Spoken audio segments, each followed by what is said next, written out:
میرے اس کے اوپر دو ٹیک ہیں، آپ کے جی ساتھ بھی دوستوں کے ساتھ بھی۔ میں نے کہتا ہوں کہ ایک تو ملکی لیول کے اوپر جو بڑے لوگ ہیں وہ جن چیزوں کو دیکھ رہے ہوتے ہیں، ہمیں کئی دفعہ چیز پتہ نہیں ہوتی، ہم اپنے اندازے کے مطابق چاہتے ہیں چیز ایسے ہو ایسے ہو ایسے ہو، ایک تو وہ ہے۔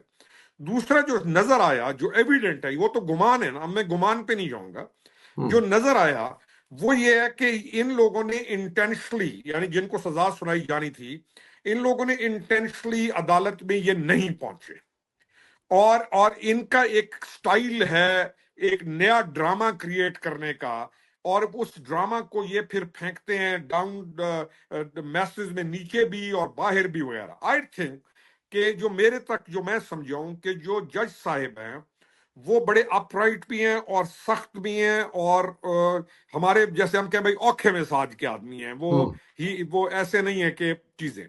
تو اب ایک آئی تھنک کہ جب یہ لوگ نہیں گئے تو انہوں نے ان کو ایک چانس دیا کہ آپ آئیں تاکہ آپ کی موجودگی میں آپ کو اس ورڈکٹ کو سنایا جائے، میرا خیال یہ ہے۔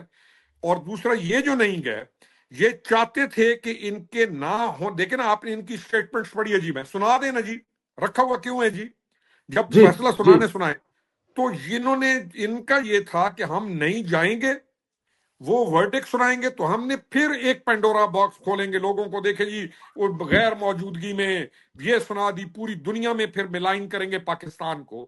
تو آئی تھنک اس کو کیٹر کرنے کے لیے جج صاحب نے to be on a very safer side, انہوں نے کہا، انہوں نے یہاں تک بھی کہہ دیا کہ میں نے فیصلہ لکھ کے محفوظ کیا ہوا ہے، میں سارا کو سنا دوں گا۔ دس is what I think. G sir. بالکل ٹھیک ہے۔ تو یہ جو کہا جا رہا تھا کہ مذاکراتی عمل چل رہا ہے یا اس وجہ سے کوئی مطلب کہ ڈھیل دی جا رہی ہے، یہ بھی چانسز تو ہو سکتے ہیں، جیسے آپ نے کہا کہ ہم لوگ بہت ساری چیزیں سمجھتے بھی نہیں ہیں، ظاہر ہے بیک اینڈ پہ کچھ اور بھی چل رہا ہوتا ہے۔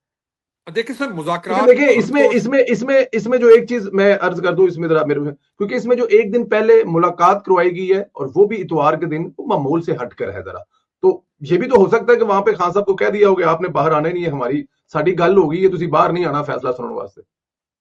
میں صرف یہی کہہ رہا ہوں نا کہ پہلی چیز یہ ہے کہ مذاکرات کو غلط چیز نہیں ہے، مذاکرات ہم تو اس کے ساتھ جب تھے بھی تو ہم اس کو یہی کہتے تھے کہ یہ فرکشن کا راستہ مت پکڑو، آپ ایک پروگریسو پولیٹیکل پارٹی کے طور پہ چلیں، آپ جتھا یا لشکر بنانے کی کوشش نہ کریں، ہم پولیٹیکلی آپ کے ساتھ ملیں فار پالیٹکس اور فار دا اسٹیٹ، ریاست کے لیے۔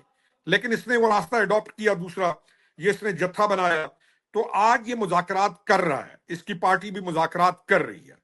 تو کیا ان مذاکرات کو ویلکم کرنا چاہیے؟ ہم کہتے ہیں بالکل کریں، کرنا چاہیے، تمام حجت آپ کریں، ہم یہ چاہتے ہیں یہ مذاکرات کریں اور یہ پیٹرن پہ آئیں۔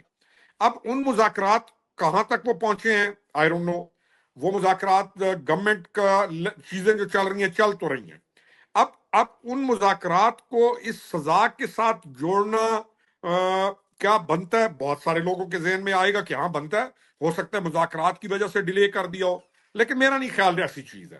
میرا خیال یہ ہے کہ جو سزا ہے وہ انہوں نے لکھ لی ہے، انہوں نے اناؤنس کرنی ہے، یہ نہیں ہو سکتا کہ مذاکرات کی آڑ میں اس کو کہیں کل رہائی مل جائے گی یا سزا نہیں سنائی جائے گی یا یہ نہیں ہوگا وہ نہیں ہوگا۔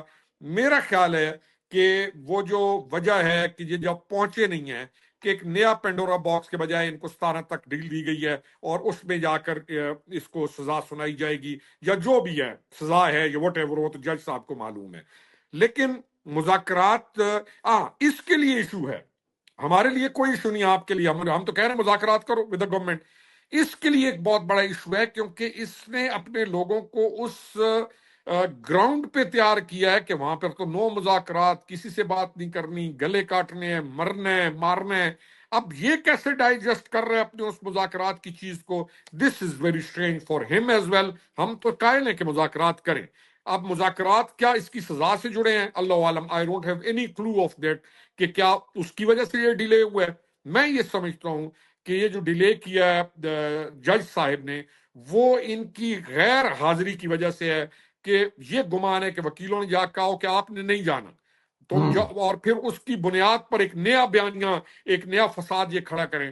تو اس فساد سے بچنے کے لیے میرے خیال میں انہوں نے اپنے آپ کو سیف سائڈ پہ رکھا ہے. جی سر. ٹھیک ہے، اور یہ کل نہیں تو پرسوں 17 ہے، اور کلیئر ہو جائے 17 گا. کو یہ 17 کلیئر ہو 17 جائے کون گا. سی دور ہے جی. یہ 17 جی آ گئی پرسوں زندگی ہو. بالکل 17 پرسوں آ گئی ہے. پاکستان کے تحت ان حملوں کو کرنا ہے ملٹری نے ڈیل.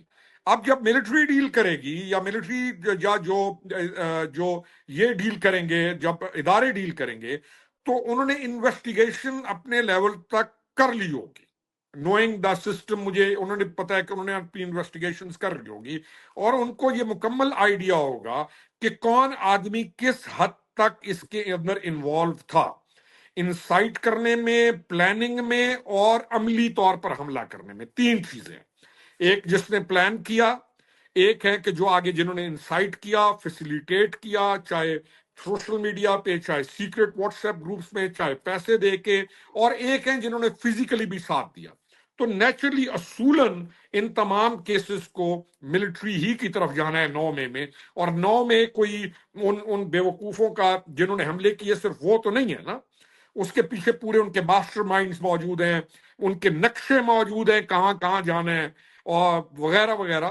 تو آئی تھنک کہ یہ کیسز ملٹری کورٹس میں ہی جائیں گے، چاہے سہولت کار ہے.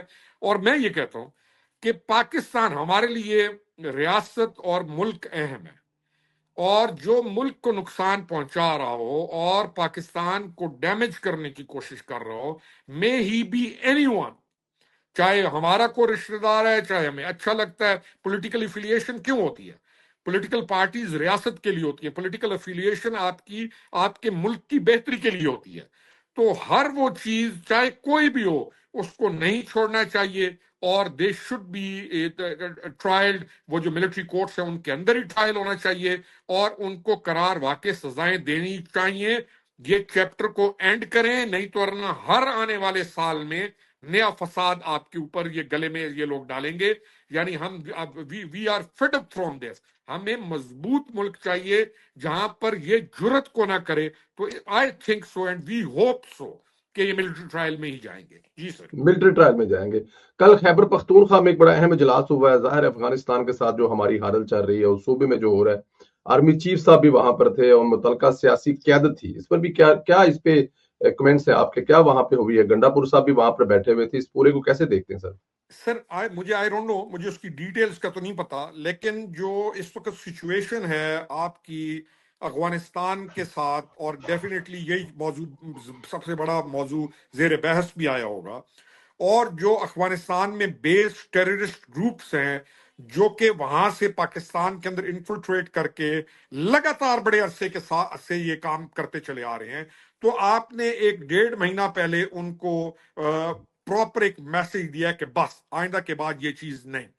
تو آئی ہوپ سو، یہ میرا خیال ہے کہ اب اس میں جو آپ نے ڈپلومیسی کیسے لے کے جانی ہے، کے پی میں آپ نے کیسے رویہ اختیار کرنا ہے، اور وہ جو ان کے لوگ یہاں پر رہ رہے ہیں انلیگل، جو مائیگرنٹس ہیں، اور جیسے یو ایس اے والے کہتے ہیں ایلینز، وہ تو اپنے پاس چاہے وہ ایلینز کہتے ہیں، تو ان ایلینز کو آپ نے کیسے سیف طریقہ دے کے اپنے ممالک واپس بھیج دیں.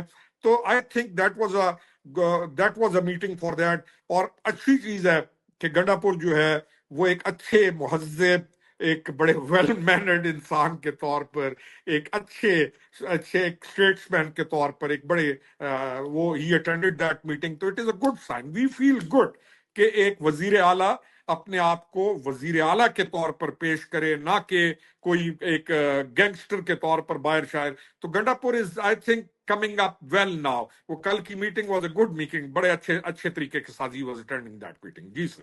بالکل صاحب، ہونا بھی یہی چاہیے. اپنا صوبہ سب سے پہلے ہونا چاہیے. سیاست ساری پاکستان بروکری ہے. سر، اور اس کے لیے تو جی ہاں، اس کے لیے تو اپنے صوبے کو بہت زیادہ پریورٹی دینی چاہیے. بڑا لکی ہے کہ وہ چیف منسٹر بن گیا ہے، تو اس کو خیال کرنا چاہیے. بالکل ٹھیک کہہ رہے ہیں، اس میں کوئی شک نہیں. آخری 2 سوال ہے. ایک تو ذرا یہ بتائیے کہ پی ٹی آئی انتظار کر رہی ہے کہ جب ٹرمپ انتظامیہ آئے گی تو پاکستان پر کچھ سائبر حملے ٹائپ کرنے کے لیے اور ڈیجیٹل مہم کے لیے کچھ ہوائیں چل رہی ہیں، کہ اس کے لیے کوئی بجٹ بھی رکھا گیا ہے. تو کیا ریاست نے بھی تیاری کی ہوئی ہے آگے سے سر ان کو ہینڈل کرنے کے لیے؟ سر دیکھیں، یو ایس اے جو ہے وہ فرسٹ ویو کنٹری ہے. اب ہوں پچھلے دنوں ایلون نے ایک ٹویٹ کیا جس میں پاکستانیوں کو اسپیسیفکلی ٹارگٹ کیا گیا یو کے اندر یوکے میں گرومنگ گینگز کے نام کے اوپر. جی لیکن آپ یہ دیکھیں میں یہ کہتا ہوں کہ I was the first one جس نے آن دا فرسٹ ڈے اس چارج کے بعد I was the first one to initiate campaign against them کہ آپ یہ غلط کر رہے ہو. آپ میرے ٹویٹر پہ جائیں گے, آپ کو 3-4 تاریخ بلکہ 8-10 آج سے 10-12 دن پہلے میں نے اس کے بارے میں پورا انفارمیشن لی اور میں نے اس چیز کو ایز اے پولیٹیشین میں نے جا کے اس کو چیلنج کیا. تو میں یہ کہہ سکتا ہوں کہ I was the first one in Pakistan کہ میں نے اس چیز کو لا کے ڈیفینس شروع کیا. لیکن آپ ایک اور انٹرسٹنگ دیکھیں کہ اس کے بعد اس پوری مہم کو ایویڈنس کے ساتھ ادھیڑ کر رکھ دیا گیا ہے, کیونکہ وہ پاکستان نہیں ہے کہ یہاں پہ جو بھی جھوٹ بولو چلتا جائے. وہاں پہ کاؤنٹر نیریٹو, کاؤنٹر آرگومنٹ آتا ہے اور بڑا اسٹرانگلی آتا ہے. ٹرو تو اب وہ کیوں انہوں نے کیا تھا, وہ پرانا کیس تھا. وہ انڈینز نے, میرا کنکلوژن ہے کہ وہ انڈینز نے کرایا گرومنگ گیم, کیونکہ جب ٹرمپ کا جو وائٹ نیک ہے یا جو اس کا وائٹ ووٹر ہے, جو گورا ہے اس نے جب انڈینز کے خلاف, خاص طور پہ ہندواتا کے خلاف ایک بہت بڑی مہم اور ٹرولنگ شروع کی, تو انہوں نے کر کے پاکستان کو اسپیسیفکلی ٹارگٹ کیا. لیکن آپ یہ دیکھیں کہ اس ٹارگٹ کو اڑا کے رکھ دیا. ہم نے جی ایویڈنس دے دیے, وہاں سے ایویڈنس آ گیا کہ بھائی 88% جو کرمنلز ہیں وہ تمہارے اپنے یورپین گورے ہیں, پاکستانی تو کہیں پر بھی نہیں آتے, اور لیکن انہوں نے بنایا. تو یہ جو آپ نے اسپیسیفک سوال کیا, اگر یہ کوئی بھی چیز کرنے کی کوشش کریں گے